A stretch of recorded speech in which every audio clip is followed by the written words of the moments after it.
Good morning and welcome to everyone who is already here. We're just going to hold for a couple more minutes and allow the rest of the folks to find their way on over to us. So we're going to dive into slides here in just about 2 minutes. Thank you so much. My name is Nicholas. I am from Canopy. We are discussing improving professional relationships today, and just a little bit of housekeeping here with GoToWebinar. GoToWebinar is the platform that we are using. It's what we are all connected to. And if you've got that control panel in the upper right-hand corner of your screen, then maybe you notice that little orange box with a little white arrow. That little orange box and that little white arrow is how you collapse that control panel or bring it on back out. So just by way of housekeeping, a reminder that if you need to collapse that control panel, click on the white arrow. If you need to bring it back out, click on it again. Going down that control panel, depending on which version of GoToWebinar you are looking at, you may have an older or newer version of that particular app. Either way, there's going to be a little clip, paper clip that's going to indicate either handouts or attachments. Under the Handouts tab on my particular screen, you'll see there are 2 documents there. One is a copy of the slide deck that we are going over today. So if you'd like a copy of these slides, open up that Handouts tab or that Materials tab, click and drag that Improving Professional Relationships on over to your desktop.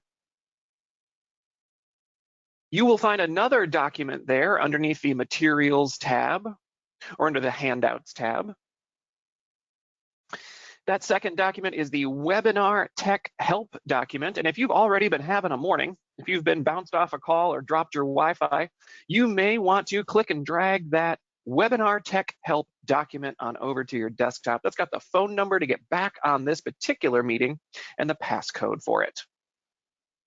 So again, if you've been having a technologically challenging morning, go ahead and click and drag that Webinar Tech Help document on over to your desktop. And if you would like a copy of these slides, our presentation is saved under the Handouts or Materials tab, titled Improving Professional Relationships. Go ahead and click and drag that on over to your desktop. Now that all being said, we are at 10:02, so I'm going to dive into content. If throughout our training you have a question, please type it into the Questions tab, not the Chat tab. We're going to be using the Questions tab. It's just a bit more effective here at GoToWebinar. Plus, it comes over on my end anonymously. So feel free to send that question, and I will do my best to answer it in the moment. I've got my questions bar right here in front of me. So I'll try and clear up any confusion as it comes in rather than having you waiting patiently until the end. All right, with our attendee number still ticking northward, I am going to dive into some content. I want to make sure that other people can hear me just fine. Go ahead and type into the questions. If you cannot hear me, I'm seeing one person cannot hear me currently. I want to make sure that is not the case for everybody. I received a little message in my ear. I can hear. Thank you so much. All good. I can hear you. Wonderful. Thank you so much for your responses. That is very helpful to me on my end. I do hope that we can clear up that audio issue for that other participant. I'm going to dive into slides. We are talking about improving professional relationships. When we are talking about improving professional relationships, let's just point out the obvious. We are talking about professional relationships. So we are talking about how you might interact around the workplace or at the job. Feel free to use any of this training outside of the workplace. Feel free to apply it to your non-work life. It's very possible that you can see some positivity boosting just by using some of the techniques that we will be talking about for professional relationships. You can utilize them throughout your life. And since we are talking about professional relationships, worth it to note that here we are in April 2025. In April 2025, we have all been through a significant, perhaps, season. The last 6 months have brought a number of changes to our particular nation. And you might be reeling from some of those changes, or maybe you're reeling from some of those headlines. Maybe you're feeling the effect there at your job. My point is this. If you are feeling perhaps more stress than you did last year at this same time, totally understandable. If you are feeling a bit at odds, trying to understand and grapple with all the changes that seem to be being made and then unmade many times over. Totally understandable that you might be feeling a little extra right now. We're going to talk about how we can recover from some of that and what we can do to help ourselves throughout our day. Our agenda today is going to be communication plus care equals connection. We're going to talk about the psychology of positivity. We're going to talk about the value of bookending respect and how that can be a proactive step to minimize some of the conflict you might be experiencing. Then we're going to talk about eggshells, insults, and repair. Maybe you have already been through it a bit. And we're going to talk about confidence in progress, ways that we can help ourselves feel a little bit better. I'm going to roll a poll on out to you. Do me a favor, grab your mouse, grab your keyboard. Do me a favor, vote on this particular poll. I'm just trying to get a baseline for how we are feeling out there. How would you describe your relationships with your coworkers? The first one is practically perfect in every way. A little bit of Mary Poppins there. Generally good with one or two exceptions. Pretty good, but I'm not confident it will stay that way. Challenging. I prefer to work solo as much as I can. And finally, not sure. We don't really communicate on that level. We've got about 2/3 of the people have voted. Your vote is important. It's going to help us understand where we are as a group. So go ahead and grab that mouse and click on through. We got about 3/4 of the people who have voted. I'm going to count down from 10 and then close this poll. 10, 9, 8, 7, 6, 5, 4, 3, 2, and 1. With 85% of the people voting, I'm going to close and let you see what I've got here.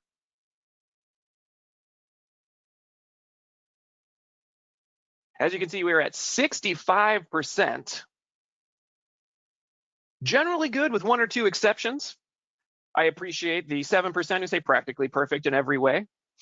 That's double the number than people who are saying not sure. We don't really communicate that way. And so we're seeing trending toward the top of this scale, but it is no small number that is perhaps below that midline. As you can see, about 27% of the people say pretty good, challenging, or not sure. So this is part of why we are here today, enhancing those relationships. So let's talk about communication plus care equals connection. We make sometimes, not necessarily snap judgments, but it is just the way the brain works that we can see in a moment whether or not we are connecting with this individual. And sometimes in the blink of an eye, we can see somebody turn the corner, start heading down the hallway toward our office, and we start to have an emotional reaction. We can see that, oh boy, here comes that one person. And you know what? Last time we had a conversation, it did not go well. I'm already getting pre-anxious about how this next conversation is going to go. And sometimes we can make an assessment of somebody in a fraction of a second. If you have read Blink by Malcolm Gladwell, then you'll understand what I'm talking about. Just a few seconds in, or just a fraction of a second into greeting someone, we already start to assess, is this person going to help me? Is this person not going to help me? Is this going to be a challenge? Is this not going to be a challenge? We have that reactive impression when we first walk up. And I mention this because communication is 55% physical, 38% tonal, and only 7% actual words. So the tone of your voice and the way you are standing while you are talking to me is speaking volumes more than the actual word you are using. Now, I'm not saying that you need to walk around every day being mindful of every message you might be possibly sending out. That would be tough to keep account of. But note for yourself how much we communicate with our physicality, how much we communicate with just our tone. And yet we rely upon, I didn't say it that way, technically those weren't the words that I used, actually show me in written, provide me an email example where I actually said that. Sometimes we stick to those 7% of show me where it's written down. Meanwhile, 93% of our communication is coming from the tone of our voice and the way that our body is shaped. Meaning the way that we are standing, how close we are standing to someone, if we're looming over them. Have you ever received either on a text message, or maybe on a Teams message, or maybe on an email, have you ever received that also powerful single letter K? You ask somebody a question, you tell them the situation, and they write back to you, K. And you are assuming that from that K, they are okay with the whole situation, they're on board, they are in support.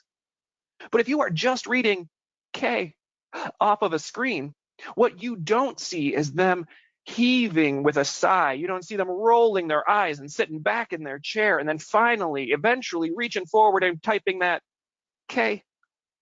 And all of that physicality, all that leaning back, all that hands in the hair, that is going to tell you how they really feel about this situation and if they are really on board. But we are trying to extrapolate all that information from one tiny character on the screen, K. So note for yourself right off the bat, if we are talking about an emotional situation, an important situation, a topic that's going to need some clarification, let's use all of our communication skills. Meaning, put that person on a camera, let's go screen to screen, or at the very least phone to phone. I want to hear the tone of your voice so that I better understand what's behind your words. And to minimize that long email thread, we've gone back and forth 2 times, 3 times, 5 times, and we're not on the same page. That next email really should be, can we meet in person? Can I get you on camera? Can we talk about this live? For some people, we are concerned about a status exchange. Sometimes somebody will step up to us and their physicality shows us that they will not be shaken. And sometimes our status might be a little bit more understanding and agreeable. We bounce our head a little bit when we are understanding and agreeable. And sometimes when we're having a communication or some sort of conversation, we recognize that there is going to be a little bit of a status battle. You've got a question, but I've got the answers. So I've got something that you need, which means I'm at slightly higher status. But even though you might be my superior, in the next breath, you might make it very clear that you have status over me. So there's a little bit of status that goes back and forth. And one of the things that we're going to talk about in a later slide is how we can bookend some respect. So even in those status changes, it doesn't damage the relationship. When you step up to somebody else and they step up to you, Brene Brown will tell you the same thing. We hide our own vulnerability, and that's exactly what we look for first in the other person. Where's their vulnerability? Where's their soft spots? And can I cover my own soft spots, the things that are important to me? Before I know if I can trust this person, I'm going to be protective and investigative. I'm looking for their vulnerability as well. Now, somebody might step up to us, and what they are looking for is attention of some sort. And we want to offer some compassion, but what are they looking for? Sometimes we assume they're looking for our advice. I am guilty of over-explaining when people are not looking for advice from me. They are just looking for my empathy. They're looking for my understanding and the ability to look back and say, oh, that sounds rough. Sometimes I fall into that trap of assuming that somebody wants my expertise and let me solve that for you, when really what they might be looking for is that emotional support, not informational support. So oftentimes we acknowledge the impact first, and we recognize, you know what, I want to be there for them, but I don't want to necessarily get dragged into this issue. So we want to offer that compassion, reflect them. We recognize that this is difficult for them. We don't understand what it's like to stand in their shoes, but we can certainly understand that it's difficult for them. Offering that compassion can always, not always, oftentimes reduce the conflict in that situation. Acknowledging the emotional impact on the other person can help them feel heard. And once they feel heard, they're usually more likely to move forward in the conversation. If you are in a conversation and you hear somebody using that same phrase, but did you hear what I said? But did you hear what I said? But did you hear what I said? That's somebody who has not been convinced that you are listening. So sometimes we use verbatim to beat vinyl. See, this is my vinyl record going round and around, skipping on that same, did you hear what I said? We use their exact words back to them verbatim. And then there's no way for them to ask, did you hear what I said? I just used your exact words back to you. You know you're being listened to and heard. That can help them move off that emotional place and back to that rational place, maybe have a conversation with you that feels a little less charged. Boundaries before empathy. We want to let people know that we are there for them to help them connect with resources that might be beneficial to their situation, we're going to put a little boundary here. We don't want to necessarily rush in and assume that we want to fix or adopt that other person's problems or concerns. They might not be broken, so they don't need to be fixed. Rescuing them from their own situation denies them the learning path of how do I get myself out of this situation next time. We talk about transparency before vulnerability. We talk about letting somebody know this is not necessarily in my wheelhouse. I'm so glad that you told me, and I'm not exactly sure what to say back. I don't want to push you in the wrong direction. I am glad that you're letting me know what's going on with you. This is where we start to pivot toward canopy and start doing that warm handoff. But note for yourself, it is okay to say to somebody, I have never heard a situation like that. I can only imagine what you might be going through, rather than saying, I understand what you're saying. Sometimes people hear that I understand as I have walked a mile in your shoes. Far better to just say, I have never been in a situation like that. I can only imagine. Now, we talk about invitation before limitation, because sometimes we're setting those boundaries. Sometimes we're saying, hang on, this is getting a little too much for me. And we put our hands up like this, and some people say, I don't love setting a boundary. It feels like I'm pushing people away.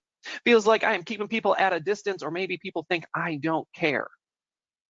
Here's where we start with an invitation before a limitation. These are all tips and tricks that you can use throughout your life. Start with, yes, I do want to hear more about this. I want to talk about this project. I want to find time to dig into this with you. That's the invitation. And then you hit them with the limitation. But you know as well as I do, talking to me about this after 4 o'clock, after 4 o'clock, I am mentally packing my bag. I am already making the to-do list for tomorrow.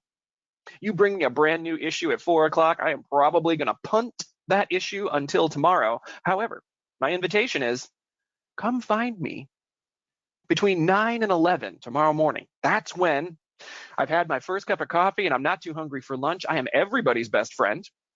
I am communicative, I am collaborative, I am cooperative. Come find me at a time, and then you identify the time that works best for your energy cycles. If you know coming through the door at 8 a.m. every morning, you have got to sit down and get your day planned, then let somebody know. 8 a.m. is not the best time. However, I do want to talk to you about this at 9 a.m.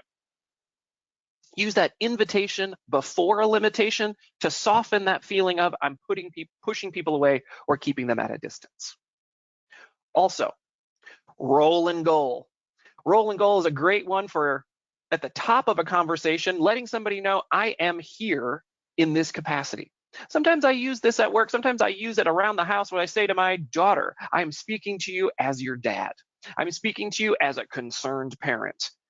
I am putting on the hat of, so I let them know, I'm talking to you as a friend. I'm talking to you as a coworker. I'm talking to you as a colleague. I'm talking to you as somebody who has seen you be successful in the past. We talk about who we are in this conversation, and then we talk about our goal. My goal, sometimes we highlight what it is not. My goal is not to embarrass you. My goal is not to call you to the carpet. My goal is not to penalize you or offer you any type of fine or fee. My goal is just to understand better what you've been going through this week. I'm here as a friend, and I just want to understand what's going on with you. That's my role, and that's my goal. Sometimes we can short circuit some people's assumptions and their hesitancy about a conversation if we start right at the beginning of, here's my intention with this conversation. Here's my goal. I'm just here to check in. I'm not here for a status update on your productivity. I want to know about you. So go ahead and use that roll and goal to put people's worries at rest.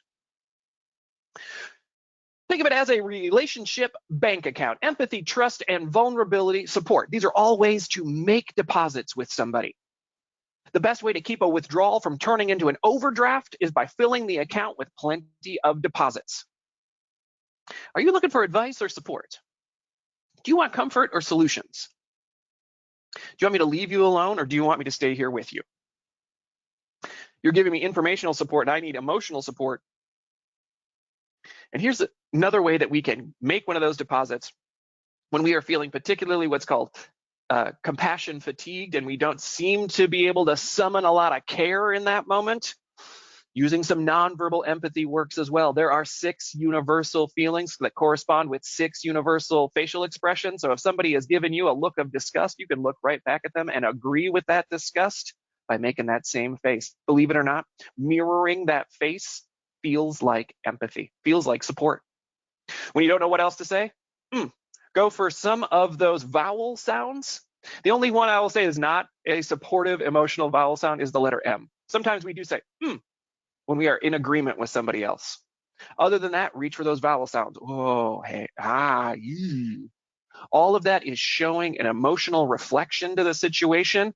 And by offering that empathy, you might be de-escalating them, helping them get their rationale back online. So even when we don't know what else to say, making that same face as they are, or oh, is another way that we can show that empathy. Now, another way that we can make a deposit by giving them our full attention. You know this as well as I do. Every screen, every notification, they are all searching for your attention. You want to keep your eyeballs on whatever they have got in front of you. So attention is our most valuable asset. When you let that individual know that you are turning off your phone, turning off your notifications, turning your monitor around so that you can only be with them, not only do they feel their own value and worth going up, because you are trading what might be your intention for the moment for what's important to them. They feel their value and worth going up, but also you are minimizing the amount of time that you're going to have to repeat what you said because you are fully connected. Now, we can physically be in the same place, but if mentally we are thinking about our next meeting, or we've got our phone open and we are flicking through notifications, that person's not going to feel their value as high. And you might have to circle back around and say, wait, what did you say? Sorry, I was distracted. You might have to add another email exchange. Wait, what did we say? What was all of that clarification, all of those half conversations that you've almost got finished in your mind, that can be exhausting by the end of the day. So instead, I'm going to give you my full attention. Let's get it right the first time, get all that information exchanged, then close that conversation with, is there something else that we need to touch on? Nope. Great. You increase their personal worth and you decrease some of those clarifying follow-ups. So those are all examples of deposits. Now, when we talk about a withdrawal, change, compliance, and compromises, these are all withdrawals. So deposits, that empathy and that support, that interest, balance the consequence of those withdrawals. Acknowledging that the person might be in an emotional state, spending a moment offering that empathy before you let them know that there's a change coming to their schedule, there's a change coming to their protocol or procedures. That empathy is going to balance that withdrawal of asking them to change. The brain doesn't love change. So we have to give it a little extra boost to help it through the transition. Without deposits, relationships can bankrupt that relationship. And then you realize as you are walking up to that person, the next time their arms are folded and things are a little bit more challenging. Deposits can be made in the moment or out of the moment, meaning if you catch a moment to offer some empathy or a deposit or a reward or support for somebody, that's going to linger with them until the next time you ask them to make a change. So if you've got the extra energy and the extra moment to offer some empathy to someone, you're going to count that as a deposit that's going to help that relationship in the future. Now, beware of the compliment sandwich. That's a little bit different than offering empathy. Compliment sandwich, also known as the compliment gut punch. It used to be encouraged more often in business where we say, here's a positive thing that you did, and now here's something that I need you to change. And here's another positive thing that you did. It kind of sets them up for success and then gives them that gut punch of the critique and then hits them with a silver lining, which is not empathy. So beware of that compliment sandwich. Instead, make those deposits whenever you can in anticipation of there's going to be a withdrawal coming. Much to the same point of setting those boundaries with an invitation before a limitation, some people don't like saying no. Some people feel like saying no pushes people away or shuts them down. So I offer you this. 2 yeses and 1 no. With every idea or every suggestion that someone brings to you, there is the idea itself, the plan to roll it out, and the timing. You can be on board with 2 of these points and not with the third, and that particular idea doesn't get off the ground, but the relationship remains intact. Sounds like this. Somebody steps up and says, we should change all of the parking spaces in the parking lot so that they are based on seniority. I want everybody who has been here longer to have a better parking spot, and I want this change emailed today, and I want everybody to hear about it. Now, if somebody brings me that idea, I might offer them a little empathy. I might let them know, like, whew, this sounds like it's real important to you. And I'll say this, you're right. I think everybody should feel good coming through the door to start their day. And I wouldn't want anybody to feel like the time that they had put in for days, weeks, years was being overlooked. Now, sending an email probably is the best way to reach everybody, but here's the thing. I just sent them an email 2 days ago about payroll, and they're all adapting to that change for payroll. So I'm going to take the parking lot idea. I'm just going to put it up on the shelf, not putting it in the garbage disposal or the garbage can, just putting it up on the shelf until we find the best time for it. I appreciate your idea. Now that person's going to head back to their office feeling heard, feeling valued, and that they had a good idea. Now, it's possible that that idea is going to stay on the shelf indefinitely, but the relationship is intact, and that individual will come back to me with better ideas in the future.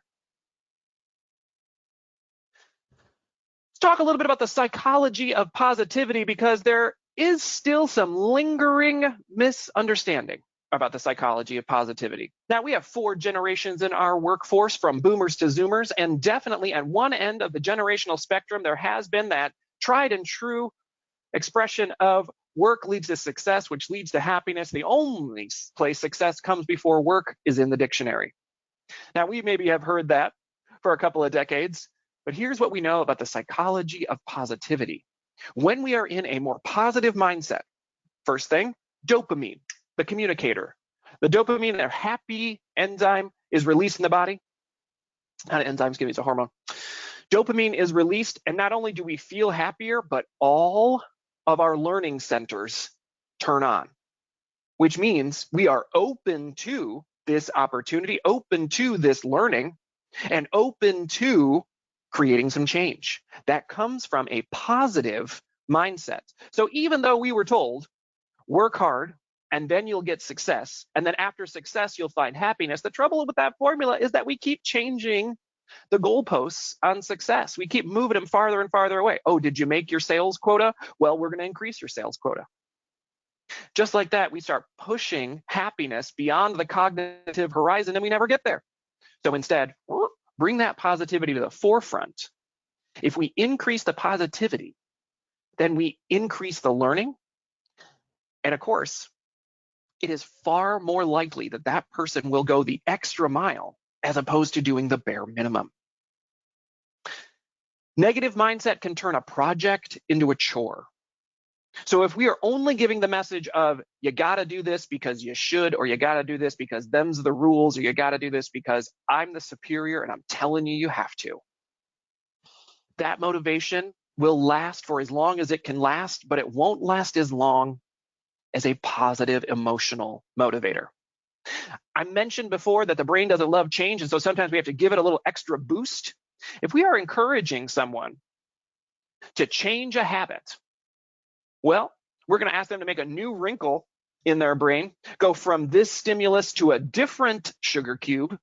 We're going to need to boost the size of that sugar cube. Otherwise, people are just going to go back to the way that they were doing it before.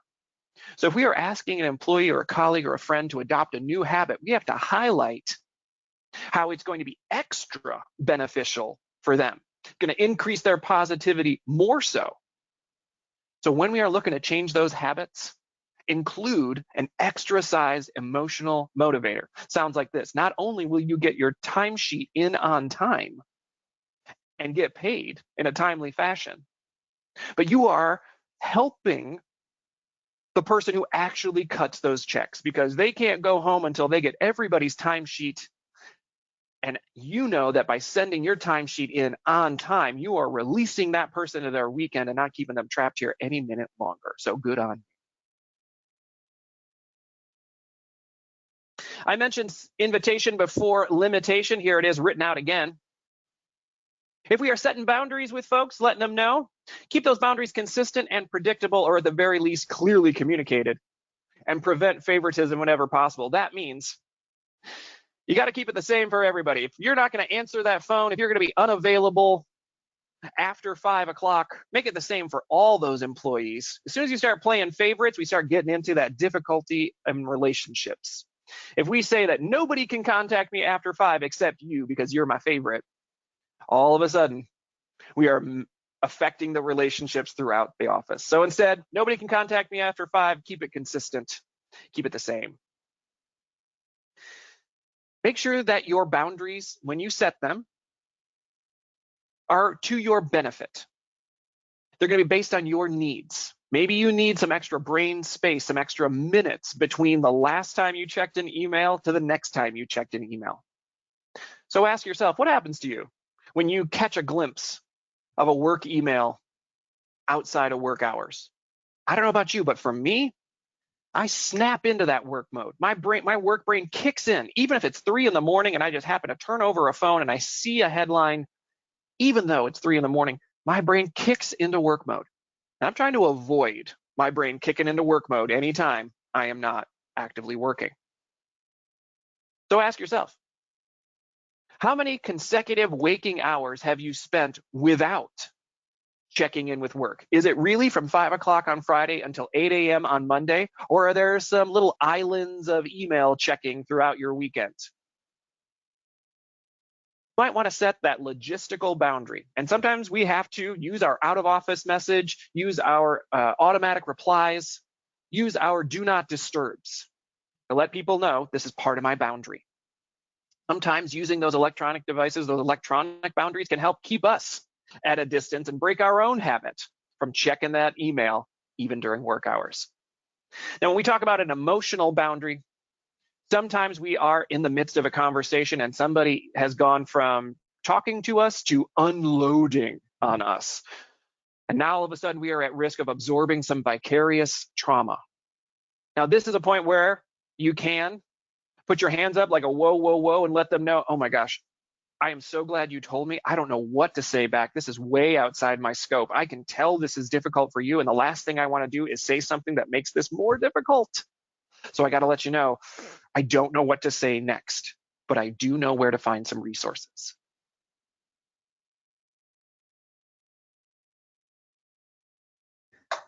Let's talk a little bit about bookending respect in an effort to maintain positive relationships and minimize some of that conflict. Now, I want you to picture for a second a fast-paced restaurant kitchen. And you can picture whatever favorite television show you've got. You got The Bear, you got some of the Gordon Ramsay shows.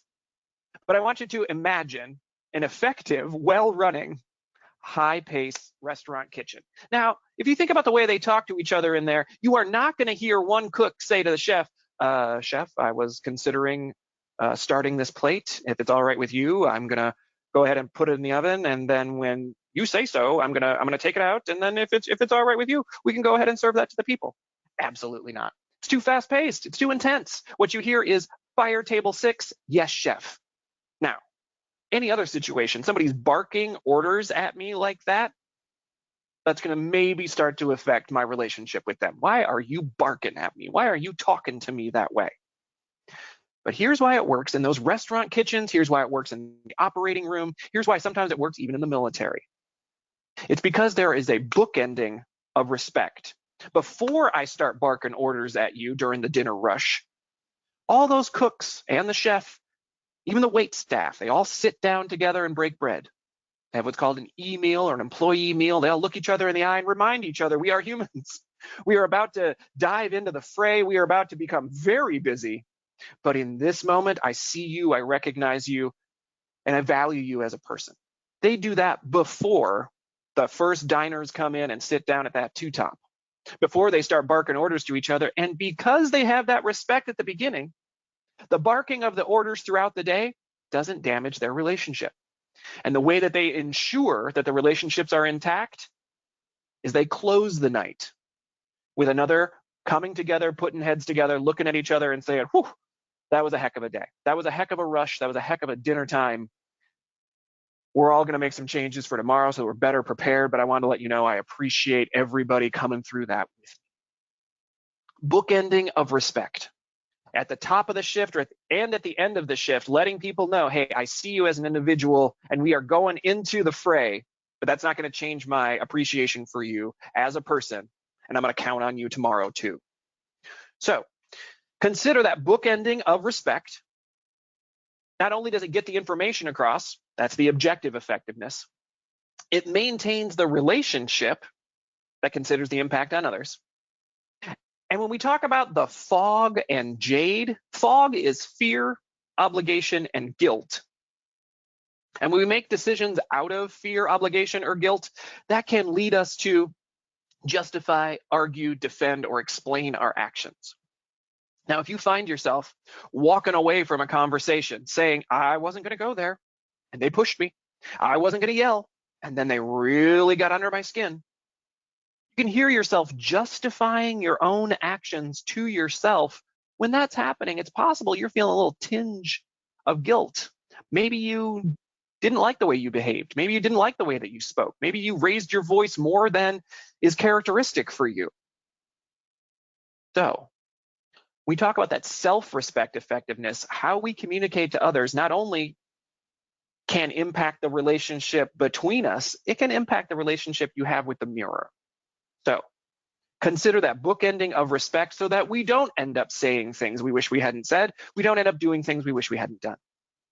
And when we model that behavior, leadership sets the tone. Whoever's the leadership, the manager, the supervisor, they are the ones who can step forward and say, here are some topics that we're going to avoid. Here are some topics that we're going to talk about only at lunchtime. And here are some topics that we are just going to call out when they happen. Jade is the justify, argue, defend, and explain. So the organization backs up leadership, meaning the leadership can say it is company policy that certain topics will be avoided, or it's company policy that when we have this type of disagreement, this is what we do. So we've got leadership stepping in and saying, maybe even modeling that type of bookending, that type of respect. And then we've got the organization saying, yes, of course, this is part of policy. This is in the handbook. We don't accept certain behaviors. We don't accept certain types of language. So that's the leadership and that's the organization. But sometimes it is just person to person, colleague to colleague.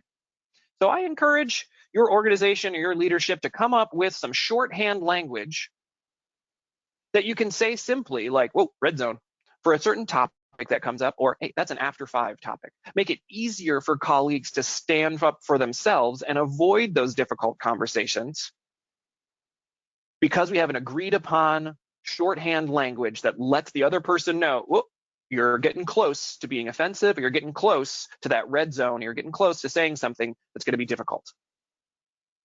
So consider coming up with that shorthand language and share that vocab with everybody. But you know, honestly, sometimes it feels like we are all walking on eggshells. It feels like, oh, I just keep saying the wrong thing. It feels like I can't say anything right. So you know what I'm going to do? I'm just not going to say anything. And sometimes this is the choice that it feels like, am I going to be hyper vigilant about every syllable that comes out of my mouth, or am I just not going to talk? I would hate for you to find yourself trapped in either situation. So I want to remind you that tolerance is a sliding scale, meaning it might not be offensive to you. It might not be uncomfortable for you, but it might be for the other person. You might be very comfortable talking about this topic because you have a lot of experience talking about this topic, but the other person across the table, maybe they don't have as much experience, and oftentimes having more experience with the topic means you have greater resiliency with that particular topic. So before you start wondering, why is everyone else reacting differently than me? Remember that each person carries with them their own life experience, their own learning, and it's going to be different than yours. I'm sure you can think of a situation where it didn't seem to bother anybody else, but that last comment really got under your skin. It's possible that they have had more experience with that scenario, and it might be startling or new to you. You just don't have as much tolerance for it. I don't want you to judge yourself and your own tolerance. It is unique from everyone else's. Now, sometimes sensitive issues require special handling. Sometimes people will bring up a particularly emotional topic or a particularly tender topic. And you'll need to maybe change the environment. You'll need to maybe change the location. For instance, if somebody steps up and has a lot to talk about some very personal and confidential issues with you, you may want to, hang on a second, let's step away from the group because I want to hear about this. Let's step away from an audience so that you can tell me what you need to tell me. Sometimes it can lead to feeling paralyzed in the moment, where someone gives you a lot of information, you just don't know what to do with it. Sometimes somebody will give you more than you are prepared to handle, and you're not sure how to slow them down. Oftentimes, and I've said this before, come back to this transparency of, I don't know what to say. Let them know. This look on my face where it seems like I don't know what to say, it's because I have never heard anything like this before. I've never dealt with anything like this. What you are talking about, I haven't had in my life. So I can only imagine how this must be for you. And sometimes we ask, what's something that I could do now that would help us get back on track? And that's a very specific wording. I'm not saying, is there anything I can do? Instead, I'm asking, what's something I could do right now that would help us get back on track? And they may say, well, actually, I just need a little apology. Actually, I'm fine. If we just move on, I'll be happier. Being inquisitive and finding out what would be helpful is another way of making a deposit and showing some empathy. Now, sometimes something will be said and it will cause people to rankle. It can be difficult. Each person has their own tolerance and resiliency. It might be stunning to you that someone had that particular emotional reaction because it's very different than the emotional reaction you would have. But impact always outweighs intent. Now, we're talking a little bit about microaggressions here. The reason why microaggressions, the term, is being phased out a little bit is because it takes a micro amount of effort to do a significant amount of impact. Think about stepping on somebody's toes, literally. You literally stepped on someone's toes. You're standing in line for the movies and you take a half step back. You didn't realize that person was standing so close and your heel goes down on their toes. Maybe you do what I do. As soon as you realize that there's another person's foot under your own, you look down, look up, look at the person and say, oh, sorry. And it's very simple. I stepped back, didn't see you there. I accidentally caused you far more pain. It doesn't hurt me to step on somebody else's toes, but it hurts their toes. Now, it wouldn't make any sense for me to say to that person, hey, why'd you put your toes under my foot? Hey, you know that I am a toe-stepping fool. You should have moved your toes. Hey, can you explain to me on behalf of all toe owners how I can avoid this situation in the future? Again, instead, just do what you would normally do if you accidentally literally stepped on somebody's toes, if you figuratively step on their toes. Acknowledge that individual and say sorry. Sometimes these call outs in our language can be cautions about some oncoming collisions.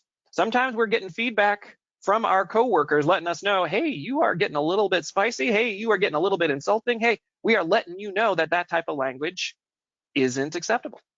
Those might be alerts. Those might be little warnings, cautions to let you know that if we continue in this fashion, the next thing that you say could cause a real problem. So when receiving that feedback, just try to avoid that individual in the future and not ask them to speak on behalf of their group. We talk about a response and a reset, having that growth mindset that, yes, you can learn how to improve these relationships. It is not like Popeye that I am what I am and that's all that I am. We can learn new skills and be able to develop better communication tactics. Transparency has no shelf life, which means you can go back weeks later and let that person know, hey, you know what? Last time we talked in our last meeting, I was definitely worked up. And I said something that I, looking back, wish I hadn't said. So even though it was 2 weeks ago and you might have totally forgotten about it, I just want to let you know that I don't usually use that language and I wish I hadn't in that moment. And maybe I'm a little bit sorry. What do we need to move forward? So again, the idea of there's no shelf life on that transparency. You can circle back around and apologize if it's still bothering you. And think about what you need to move forward in that relationship. It might be acknowledgement. It might be maybe a little bit of a mindset. It might be increasing awareness. It's a two-way street. We would try to connect with someone. Step one when we are having a communication with someone is try to connect with them, and it might be that empathy, it might be on that emotional level. Making an effort to understand their priorities, emotional state, or concerns registers as empathy, which is a deposit.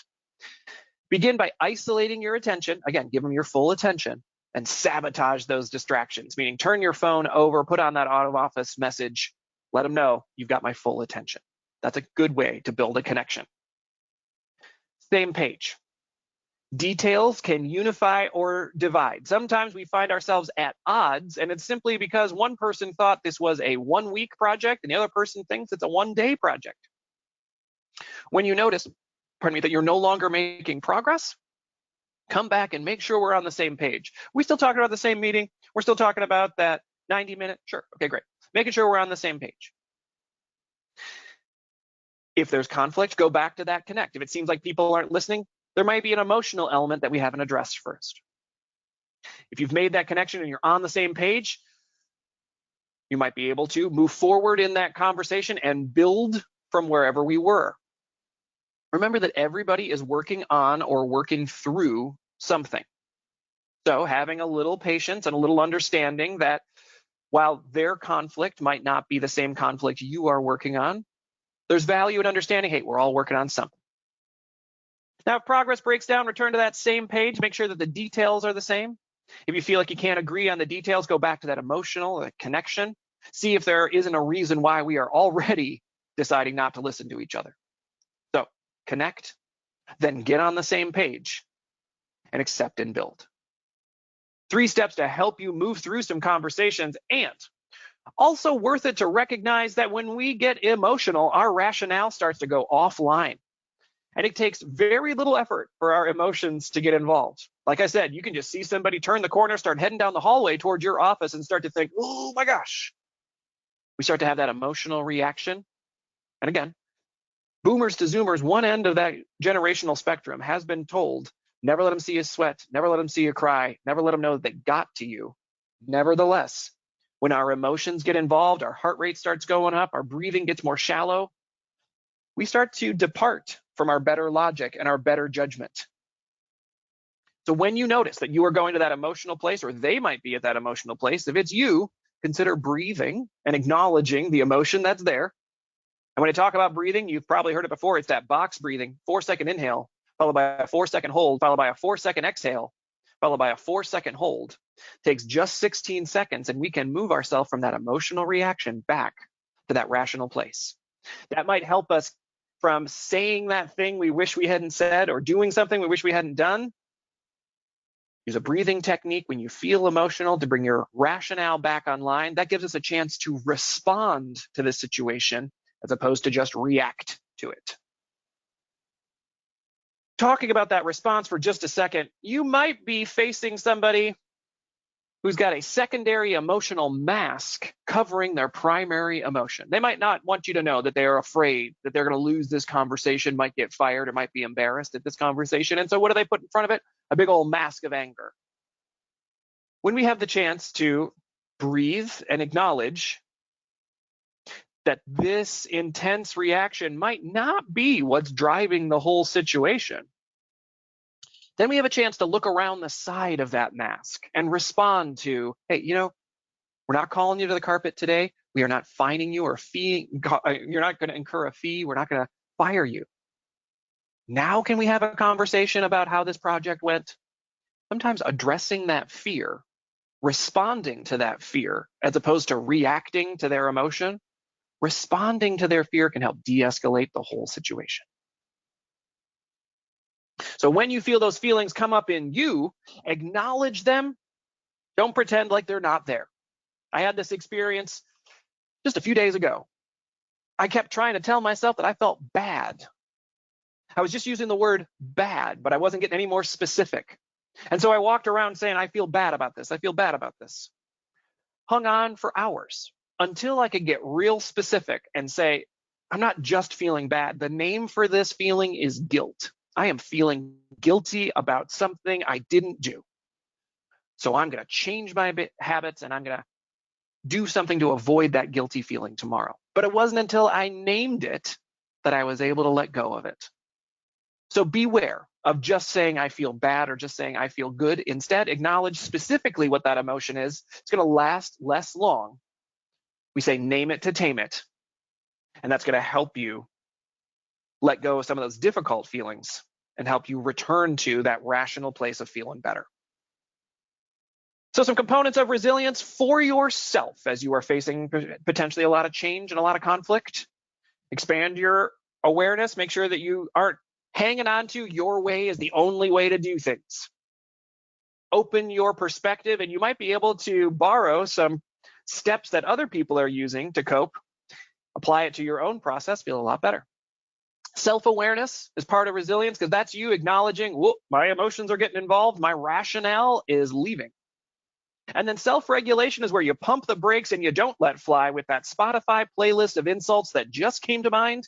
Instead, you hold your tongue, do that 4-square breathing, bring your rationale back online and respond to it. That will inspire your own confidence that, yes, I am not going to say things that get me in hot water. Optimism is also going to help. Yes, it feels difficult. Maybe that whole project crashed down, but optimism says, let's sift through the ashes. Let's find the gems here. What did go well? It maybe didn't turn out the way we thought or the way we wanted, but what did we learn? Optimism is looking for what can be gained even from something that you might label a failure. And that strength of character, being able to see multiple viewpoints, be aware of your own emotion, keep yourself from saying something you wish you hadn't, and look for the good. That's going to make you feel stronger in your character, and that's going to help you in your connections with others because you are no longer fearful that their reaction is going to tear down your self-esteem. Instead, you're going to recognize that they are just in an emotional state. Offer some empathy and help them walk back to their rationale so you can have a conversation.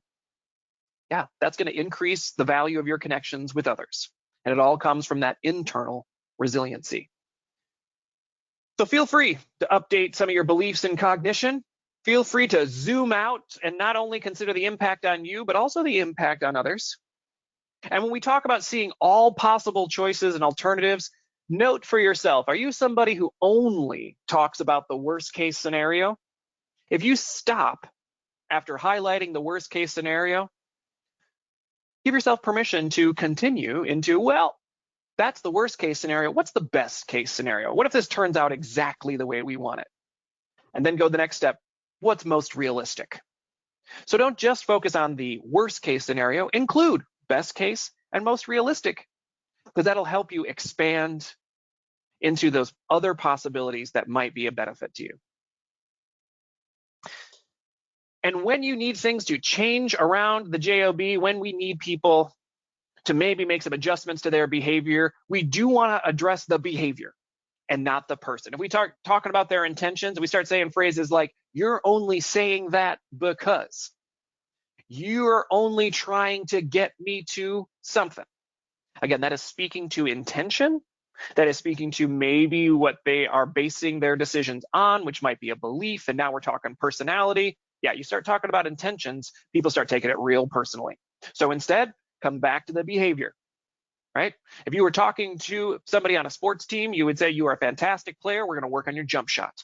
That's all that needs to be worked on. We're just going to work on your jump shot. Passing is fantastic. Don't feel like you're a bad player. We're just going to improve your jump shot. So we focus on the behavior, and then we specify the impact of that particular behavior that we're hoping to change. The impact on you. You've shown up 3 days in a row, 15 minutes late, which means that for 3 days in a row, I've had to cover your phone for 15 minutes. That means I can't answer my own emails and my own clients get a little frustrated with me. That's the impact on me. Then you bring the solution. Bring a suggestion which will affect the identified behavior and keep it realistic. It would not be realistic to say to that person, and my solution is you leave this company and never work here again. That's not a realistic solution. Instead, keep it specific to, let's have that conversation at lunch.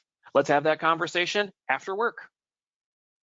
Or let's have our start time pushed back to 8:30 instead of 8:15. Then you're not going to be that 15 minutes late. Instead, you'll be 15 minutes early. You don't have to change anything. Now, every once in a while, somebody will come to you with a fantasy land request. Sometimes you are receiving some of that advocacy for change. And somebody will say, you know what, I want the hands of time to be rolled back. I want to go back and pretend like this never happened. I want to be treated differently than every other employee. I want immediate action right now. Now, if they're asking you for something you can't do or might be pie in the sky, just can't be done, if they go to fantasy land, you go to Magic Kingdom, which means use some of that magic language. If they're asking for something you can't grant, you say, if I had a magic wand, I would. If I had 3 wishes, I would. If I had a magic carpet, we could. And then you don't say, but I can't, but I don't. You don't say the but. You skip right over that and highlight what you can do. You say, if I had a magic wand, I would roll back the hands of time and make it seem like this never happened. Here's what I can do. So when they go to Fantasyland, you go to the Magic Kingdom and tell them, here's what I can do. And remember, we all react differently to distress. The fact that that person on the other side of the office doesn't seem bothered and you seem overwhelmed is no reason for you to beat up on yourself. Who, if not you, is going to cut you some slack? It is the generous amongst us who have to set the limits because the takers can't. So, no one is perfectly resilient at all times. Focus on what you need rather than falling in the trap of fixing yourself. If we were to run an actual physical marathon, you know that the rest of your day after you cross that finish line would be significantly impacted. If I ran a marathon, I crossed that finish line, you know what I'm not going to do afterwards? Help my friend move, drive somebody to the airport. Heck no, I'm going to get horizontal somewhere. I'm going to put some ice on my knees. And I'm probably going to rehydrate. We do this when it's a physical marathon, but what if it's an emotional marathon? What if it's a mental marathon of a day? What would you need after a mental marathon of a day? Those are your needs that we can focus on. You're not broken. You just need to recover. So be mindful of getting caught in the perfectionist coping cycle. That sometimes assumes there's going to be a simple or easy solution that's going to make us feel 100% better or feel perfect the very first try. You know that your days are different. They are weighted differently. One day might be easier than the next, which means you're going to need a different recovery from one day to the next. And if it takes a few tries to dial it in for yourself, don't give up. That's the perfectionist coping cycle. Perfectionist coping cycle saying, I tried, it didn't work, I quit. We're looking for progress, not perfection.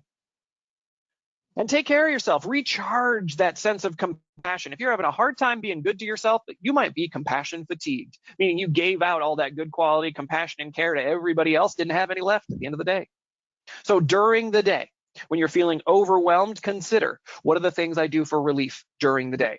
Simply standing up, walking around the building, drinking some more water than you did yesterday, getting a little bit of fresh air or sunshine. These are all things that you can do during the day to help alleviate some of those stress symptoms or that difficult reaction, that difficult conversation.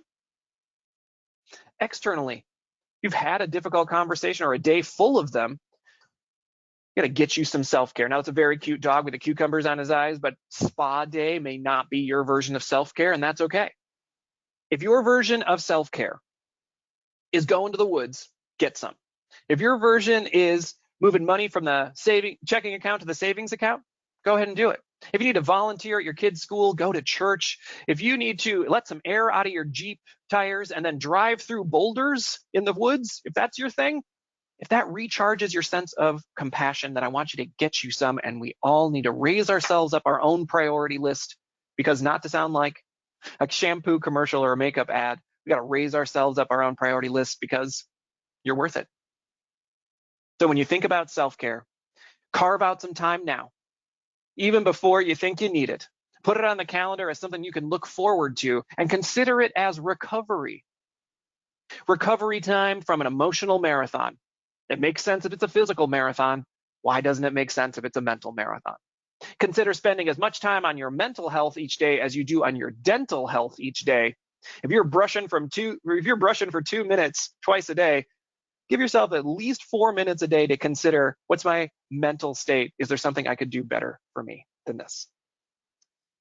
That is the end of our slides. I am going to say thank you to everybody I am looking down here and seeing that there are some questions here in my questions tab. If you've got some more questions, go ahead and type them into the questions tab. I'll answer them as quickly as I can. Yes, there will be a recording available. If you registered for this training and you have access to the recording, it's available from the GoToWebinar website. If you have further questions for Canopy, call us at 1-800-433-2320, email us at info@canopy.com, or check out our website at my.canopywell.com. That all being said, I want to thank everybody for being here. Thank you for your time and attention. I am Nicholas. I am from Canopy. And if you've got questions, give us a holler. Other than that, I hope you have a great rest of your day and a great rest of your week. Thanks so much. We'll see you at the next one.